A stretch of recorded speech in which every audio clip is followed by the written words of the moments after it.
Deepavali festival வந்து ஐடியில் work பண்ணுறவங்களுக்குலாம் ரொம்ப ஃபயராக இருந்துச்சுன்னு நினைக்கிறேன் இந்த வாட்டி இல்லை. ஆமாம், பட்டாசாக இருக்க வேண்டியது வந்து மிகவும் பரபரப்பாக போயிடுச்சு. எல்லா புகழும் அமேசானுக்கே, ஏடபிள்யூஎஸ் சர்வீஸ்க்கே. ஆனால் நீ பார்த்தேன்னு வச்சுக்கோயேன், இந்தியாவில் தீபாவளி கொண்டாடிட்டாங்க, அது வரைக்குமே பிரச்சனை இல்லை. அது வரைக்கும் வெயிட் பண்ணிக்கிட்டே இருந்தது இந்த ஏடபிள்யூஎஸ் சர்வீஸ் எப்போ பிரச்சனையை வந்து ஸ்டார்ட் பண்ணான்னு. கரெக்டாக இங்கே அமெரிக்காவில் தீபாவளி ஸ்டார்ட் பண்ணும்போது வச்சு செஞ்சிடுச்சு. நான் நினச்சிருந்தேன் இன்றைக்கி தீபாவளி நம்ம பெர்மிஷன் போட்டு நம்ம தீபாவளியை கொண்டாடலாம் அப்படின்னு நினச்சிருந்தேன். ஆனால் அதற்குள்ளே வந்து ஒன்றுமே பண்ண முடியாத அளவுக்கு காலைல ஏஞ்ச உடனே ஃபோன், ஏந்திரிக்கிறதுக்கு முன்னாடியே ஃபோனு, என்னப்பா இன்றைக்கி அலாரமே வைக்கல, அலாரம் மணி அடிக்குது அப்படின்னு பார்த்தா ஆஃபீஸில் டவுனு அப்படின்னு. என்னப்பா டவுனுன்னு பார்த்தா ஆஃபீஸில் மட்டும் இல்லை, பெரும்பாலான சிஸ்டம் வந்து, அதாவது பெரும்பாலான ஆப்ஸு வெப்சைட்டு வந்து டவுனாக இருந்தது. அமேசான் தானே இஷ்யூ, அப்படியே எல்லா வெப்சைட்டும் டவுன் ஆச்சு. ஆமாம், எங்கே இஷ்யூன்னு பார்த்தா அமேசானோட க்ளவுட் சர்வீஸ் ஏடபிள்யூஎஸில் தான் வந்து இஷ்யூ ஆனது. நீ உலகத்தில் வந்து க்ளவுட் ப்ரொவைடர்ஸ்னு எடுத்துக்கிட்டா அதில் வந்து மோனோபோலின்னு சொல்லலாம் அமேசான். ஏன்னா 1/3 ஷேர்ஸ் வந்து அவங்க வந்து வச்சுருக்காங்க. ஆல்மோஸ்ட் வந்து 30% மேலே உலகத்தில் உள்ள ஆப்ஸ் அண்ட் வெப்சைட்ஸ் வந்து ஏடபிள்யூஎஸ் யூஸ் பண்ணுறாங்க. அதன் பிறகு தான் அஷ்யூர் வராங்க. அஷ்யூர் வந்து 18 to 20% வந்து இருப்பாங்க. அதன் பிறகு தான் கூகுள் க்ளவுடு வராங்க. அவங்க வந்து அமேசானுக்கு பாதிக்கும் கம்மியாக தான் இருக்காங்க. ஒரு 12-13% தான் அவங்களோட இந்த மார்க்கெட்டில், அதாவது க்ளவுட் மார்க்கெட்டில் கூகுள் க்ளவுடுக்கான ஷேர். அதன் பிறகு வந்து ஐபிஎம் க்ளவுடு வருவாங்க, சேல்ஸ் ஃபோர்ஸ் வருவாங்க. இவங்களாம் வந்து அடுத்தடுத்து இருந்துகிட்ருக்காங்க. அலிபாபா க்ளவுட் இருக்காங்க, அண்ட் அதர் ப்ரொவைடர்ஸ் இருக்காங்க. இவங்களாம் தான் இருக்காங்க. பட் ஏடபிள்யூஎஸ் வந்து 1/3, அதாவது நம்ம யூஸ் பண்ணுற 3 ஆப்பில் ஒரு ஆப் கண்டிப்பாக வந்து ஏடபிள்யூஎஸை யூஸ் பண்ணுவாங்கங்கிற ஒரு நிலமை தான் இருந்துகிட்ருக்கு. அதனால தான் ஏடபிள்யூஎஸ் சர்வீஸில் இஷ்யூங்கும் போது பெரும்பாலான ஆப்ஸ் வெப்சைட் வந்து இம்பாக்ட் ஆனது. என்னதான் இதில் இஷ்யூ வந்துச்சு? ஏடபிள்யூஎஸ் என்ன இஷ்யூனா, யூஎஸ் ஈஸ்ட் 1 அந்த ரீஜனில் தான் அவங்களுக்கு வந்து இஷ்யூவாக இருந்தது. ஏடபிள்யூஎஸோட மிகப்பெரிய பிக்கஸ்ட் அண்ட் லார்ஜஸ்ட் ரீஜனாக தான். ஈவன் நிறைய வந்து அவங்களோட சர்வீஸ் ரன் ஆகிறது யூஎஸ் ஈஸ்ட் 1 தான். ஸோ மிகப்பெரிய ஒரு ரீஜன், ரொம்ப பழமையான ரீஜன் யூஎஸ் ஈஸ்ட் 1. நார்த்தன் வெர்ஜினியாவில் இருக்குது. அங்கே உள்ள மக்களுக்கும் தெரியும், அந்த ஃபேர்ஃபேக்ஸ் கவுண்டி அதை சுற்றி தான் அந்த டேட்டா சென்டருக்கு மிக லார்ஜஸ்ட் டேட்டா சென்டர். இது முதல் முறை இல்லை, அந்த யூஎஸ் ஈஸ்ட் 1 வந்து இஷ்யூ ஆகிறது வந்து பல முறை பட்டக்காலே படும்னு அந்த யூஎஸ் ஈஸ்ட் 1 அவ்வளோ அடி வாங்கியிருக்கு.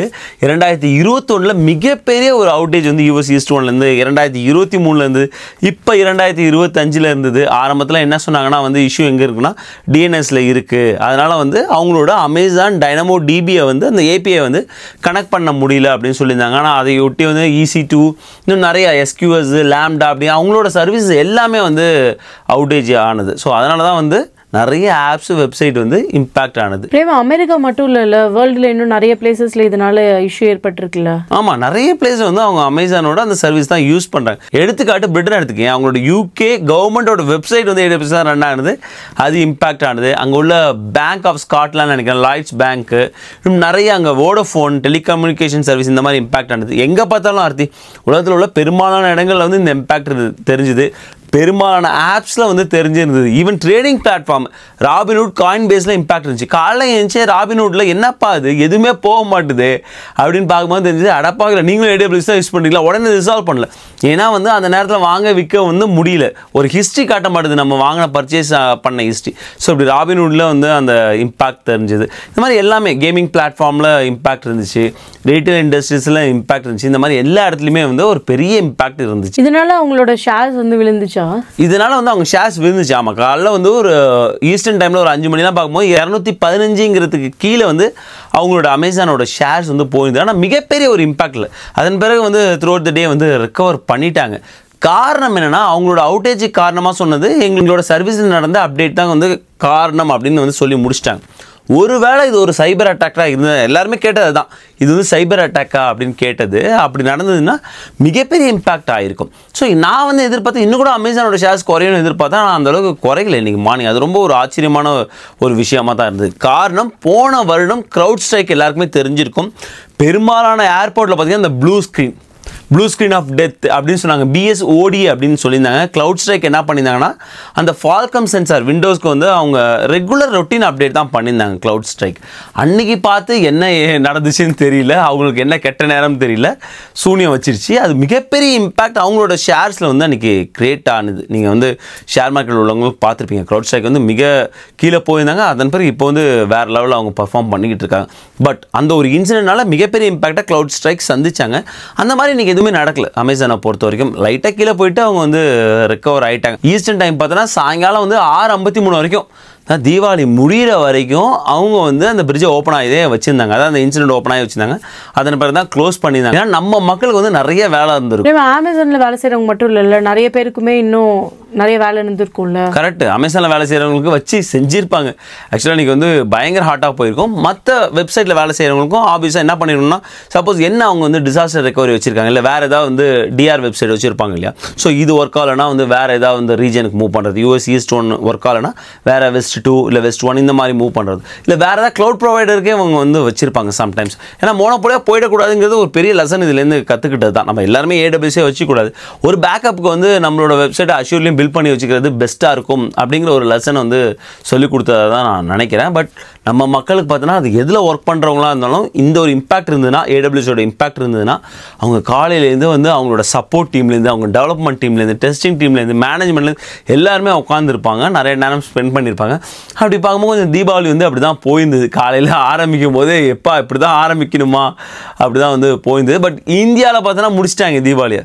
அங்கெல்லாம் வேட்டு போட்ட பிறகு தான் வந்து அமேசானில் வந்து சரவெடி ஆரம்பிச்சிது. ஸோ இந்தியாவில் கொண்டாடினவங்களுக்கு பிரச்சனை இல்லை, யூஎஸில் கொண்டாடுறவங்களுக்கு வந்து மிகப்பெரிய ஒரு இம்பாக்ட் வந்து இந்த ஏடபிள்யூஎஸ் அவுட்டேஜ் வந்து கொடுத்தது. யூஎஸ்ஏல நிறைய பேர் வந்து நாளைக்கு தீபாவளி செலிப்ரேட் பண்ணுறாங்கல்ல. ஆமாம், நார்த் இந்தியாலாம் வந்து நார்த் இந்தியன்ஸ்லாம் நாளைக்கு வந்து தீபாவளி செலிப்ரேட் பண்ணுறாங்க. அவங்களுக்கு வந்து ரொம்ப சந்தோஷம் தான். இன்றைக்கி வந்து காலைல உட்காந்தாலும் நாளைக்கு வந்து ஃப்ரீயாக இருப்பாங்க. ரைட். நம்மளாம் வந்து இன்றைக்கி வந்து மண்டேவே செலிப்ரேட் பண்ணுறோம். ஈவன் அவங்களாம் பார்த்தோன்னா வந்து தந்தராஸ்னு ஆரம்பித்து ஒரு 5 நாள் செலிப்ரேட் பண்ணுறாங்க. நிறைய பேர் சண்டேவே செலிப்ரேட் பண்ணிட்டாங்க. கரெக்ட். சில பேர் சண்டேவே செலிப்ரேட் பண்ணிட்டாங்க. இல்லை சண்டே வந்து எல்லாருமே வீட்டில் இருந்ததுனால வந்து சண்டே செலிப்ரேட் பண்ணாங்க. ஸோ அப்படி வந்து தந்தராஸ் வந்து சாட்டர்டேவா, அதன் பிறகு சண்டே இருந்து செலிப்ரேட் பண்ணுறவங்க இருந்தாங்க. மண்டே வந்து நிறைய சவுத் இந்தியன்ஸ் வந்து இன்றைக்கி செலிப்ரேட் பண்ணாங்க. நாளைக்கும் வந்து நார்த் இந்தியன்ஸ் நிறையா செலிப்ரேட் பண்ணுவாங்க. நாளைக்கு தான் அவங்க லக்ஷ்மி பூஜா அப்படின்னு வந்து செலிப்ரேட் பண்ணுவாங்கன்னு நினைக்கிறேன். ஸோ இந்த மாதிரி வந்து ஒரு 5 நாள் போகும் போல இருக்குது. வெனஸ்டேவும் ஏதோ ஒன்று வச்சுருக்காங்க அவங்க. ஸோ நமக்கு தான் தீபாவளி ஒரு நாள், அவங்களுக்குலாம் 5 நாள் போல இருக்குது. அது அப்படியே போய்கிட்டே இருக்குது. பொங்கல் மாதிரி அது வந்து ஃப்ரெண்ட்ஸ் எல்லாம் சொல்லி தான் தெரியும். ஸோ அதனால் அவங்களுக்கு ஒன்றும் பிரச்சனை கிடையாது. நிறைய ஸ்கூல் டிஸ்ட்ரிக்டில் இன்றைக்கி லீவ் விட்டுருக்காங்க. பிரேமா ஆமாம், கரெக்ட். அது நமக்கு தெரியல. நம்ம நினச்சிட்டு வந்து 3 ஸ்டேட், அதுலேயும் முக்கியமாக வந்து கலிஃபோர்னியா ஸ்டேட் நிறைய பேர் சொன்னாங்க இந்த வருஷம் லீவே இல்லையானு. அது வந்து எஃபெக்டிவ் வந்து 2026 தான். ஸோ அடுத்த வருஷம் தீபாவளிக்கு உங்களுக்கு லீவ் இருக்குது. ஒரி பண்ண வேண்டாம் கலிஃபோர்னியா மாகாண மக்களே. ஏன்னா அடுத்த வருஷத்துலேருந்து தான் அது வந்து எஃபெக்டிவாக இருக்குது. ஸோ அப்படி பார்க்கும்போது 3 ஸ்டேட்டு அடுத்த வருஷத்துலாம் பார்க்கும்போது நிறைய ஸ்கூல் டிஸ்ட்ரிக்ட் விட்டுருக்காங்க. நியூ ஜெர்சியில் வந்து ஸ்கூல் டிஸ்ட்ரிக்ஸ் நிறையா வந்து லீவ் விட்டுருக்காங்க. இந்த மாதிரி நிறைய ஸ்டேட் சொல்லிட்டு இருந்தாங்க. ஈவன் வெர்ஜினியாவில் கமெண்ட் பண்ணியிருந்தாங்க எங்கள் ஸ்கூல் டிஸ்ட்ரிக்ஸ்லாம் லீவு அப்படின்னு வந்து கமெண்ட் பண்ணியிருந்தாங்க. நியூயார்க் சிட்டி வந்து போன தடவை லீவ் விட்டாங்க, இந்த தடவை லீவ் விட்டாங்கன்னு தெரியல. ஸோ இந்த மாதிரி நிறைய அங்கங்கே இடத்துல வந்து லீவ் விட்டுருந்தாங்க. எங்களுக்கு வந்து வெடிக்கிற பர்மிஷன் இருந்துச்சு. நாங்கள் வெடிச்சு செலிப்ரேட் பண்ணோம். ஏன்னா வந்து இது எல்லாமே முடிஞ்சிச்சு. ஸோ நைட் ஆகும்போது எந்த பிரச்சனையும் இல்லை. ஸோ ஜாலியாக வந்து வெடிச்சு வந்து செலிப்ரேட் பண்ணோம். இங்கே நிறைய இடத்துல வந்து இங்கே வெடிச்சு செலிப்ரேட் பண்ணாங்க. அது கொஞ்சம் பார்க்கறதுக்கு வந்து நல்லா இருந்தது. பிரேமா, இந்த வருஷம் தான் வந்து அக்டோபர்லேயே தீபாவளி வந்துருக்கு. நெக்ஸ்ட் இயரில் November 10 அந்த மாதிரி தான் தீபாவளி வரும். ஆமாம், குளிர் கொன்னுடும். நீ போன வருஷம் பார்த்தா October 31 ஹாலோவினும் தீபாவளியும் ஒரே நாள் வந்துச்சு. அதே பயங்கர குளிராக இருந்துச்சு. இப்போ ரொம்ப ஏர்லியாக வந்துச்சு. October 20 அப்பா 11 நாள் முழு வந்துச்சுப்பான்னு சந்தோஷமாக இருந்தா அடுத்த வருஷம் நவம்பரில் வருது.